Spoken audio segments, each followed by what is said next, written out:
Ryan Hamrick, come on down. It is Cybersecurity Awareness Month, my favorite time of the year. I know some people don't believe that, but I really do like cybersecurity awareness, and I like making people aware of the simple things they can do to make themselves more secure. And as the head of the security consulting group here at CBTS, you have the penetration testing team as part of your responsibility. What are the things that the pen testers find in the companies that we assess and test? Yeah. So over hundreds of penetration tests that we've done, I've come up with a list of top 5 commonalities of top 5 vulnerabilities sort of across the board that we see against different organizations. This is also from a perspective of both external and internal pen tests. So an internal pen test is an assumed breach scenario where a bad guy has gained a foothold.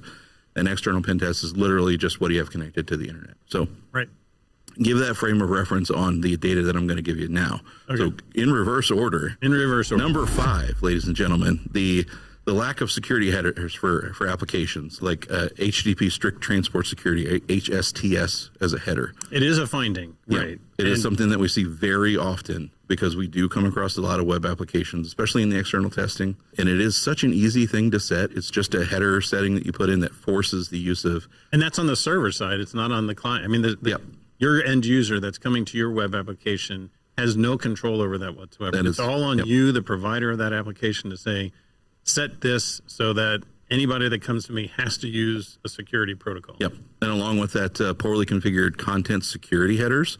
So content security headers control where data is allowed to come from and be as part of the application itself. Like from a third server or from a different server or from a third-party application, like Google Analytics or something. Right. So eliminating the capability for cross-site scripting or other sorts of vulnerabilities. Having those improperly set is a huge thing that we see. Web application vulnerabilities, internal or external. You have internally facing web applications. That's what we commonly see. That's number 5. Number 4, in your heart and on your list, improper open ports exposed to the internet without proper control. By improper ports, we mean things like Telnet, FTP, insecure protocols. Things that may have traditionally been allowed or somewhat okay to be on the internet that are no longer safe. Like SQL. Right. SQL port TCP 1433 is the SQL port. SSH on the internet, it isn't great.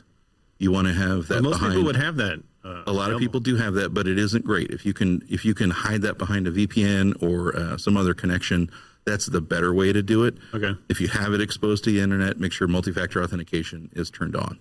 Definitely. In some ways, certificate-based authentication. Right. RDP connected to the internet. Also terrible. Still the hill I'm going to die on. Now you're going to catch me on that one. I can't think of it off the top of my head. I agree. No, it's not 1521. It's something else. What a lot of people will do because they want to provide access to their internal network to a limited scope of people is to take a terminal server, a Microsoft Windows terminal server, just drop it out there on the internet and have a connection through the firewall back into their protected network. And that's just bad. Yep. If they looked at their logs in that terminal server, they would see that device is being pounded on a regular basis. Thousands of attempts. Yes, spray attacks, slow and long. And and that's because it puts you right into a desktop that's sort of in the environment. Whether or not you even have it in a DMZ is somewhat irrelevant. If you're using user credentials that are part of your domain, that's terrible. That's bad. Always put that behind a VPN. Never expose that to the internet. Correct. So you mentioned Telnet, FTP. SFTP is okay-ish if you have multi-factor authentication, but standard FTP is not. Neither is Telnet because those are unencrypted. I mean, it's clear text. It's such a bad idea. Yep, terrible. Yes. Number 3 on our list. SMB signing. Still a huge problem. This is something that we'd see for internal pen tests usually. Yep. So SMB signing is the certificate-based signing of verifying that this endpoint is in fact that endpoint. Okay. If you don't do that, then an attacker can impersonate that endpoint, a valid endpoint, and then you run into LLM&R poisoning attacks and SMB relay attacks. Get to replay those. Yes.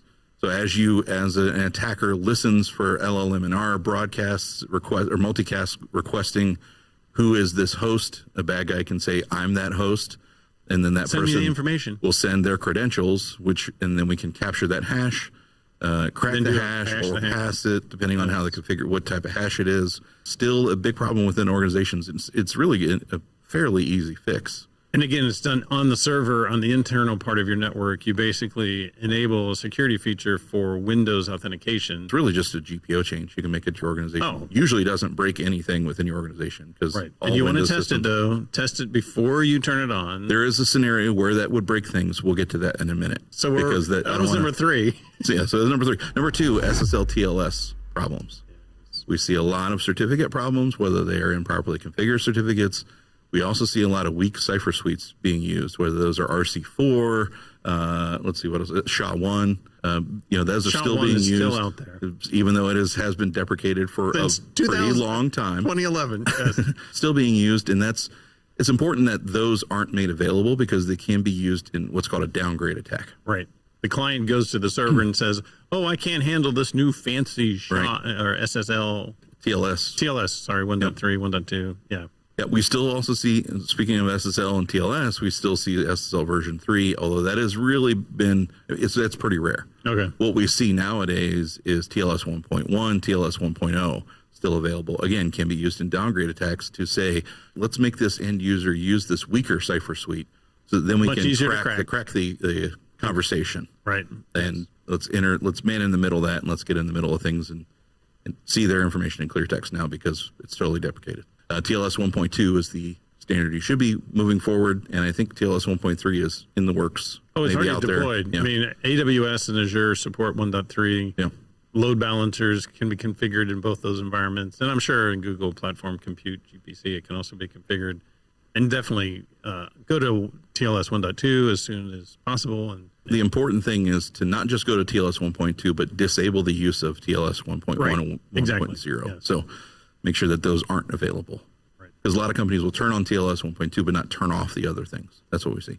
Now, number 1, let's go back to the SMB signing issue. Yes. The reason that would cause a problem is because organizations have unsupported operating systems. And that is number 1 in our list today. Yes. Unsupported software. You have that old Windows 2003 server that just keeps running, and you're like, why turn it off? What could possibly go wrong? We're going to enable SMB signing, and now all of a sudden it can't talk SMB. Right. Okay, well, you shouldn't have it running in the first place. So unsupported software means to me and to the audience out there, unsupported operating systems, Windows, Linux, whatever version you have out there. We see a lot of that still. Unsupported software packages, whether it's SQL software packages or other major platform packages that are now end of life, no longer supported. These stay out there because it's if it's not broken, don't fix it. Correct. But it is broken. Yeah, it's just it hasn't broken for you yet.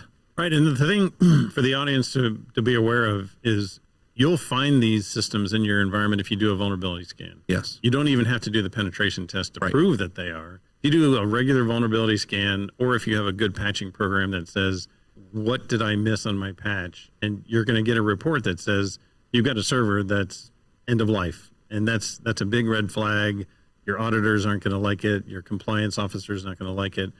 And it's a risk to your environment. So, right, but the penetration test helps us validate that it is in fact a problem. We'll show you in a real and physical way, a tangible way, that here is why having that legacy software is a problem, because it took us 2 seconds to gain domain admin credentials because you have Windows Server 2003 or Windows Server 2008, whatever it is out there, and we're able to. 2012 is even 10 years old now. 2012 is deprecated as well. Yes. Yeah, we see that. So that's our top 5. Any other comments, John?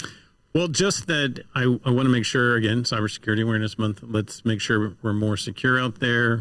Like I was saying, if you haven't done a penetration test, you should do a vulnerability scan. You'll identify it. If you need to prove it, that's where the penetration test comes in. And I appreciate your time. Thank you, Ryan. This has been great. Thanks so much.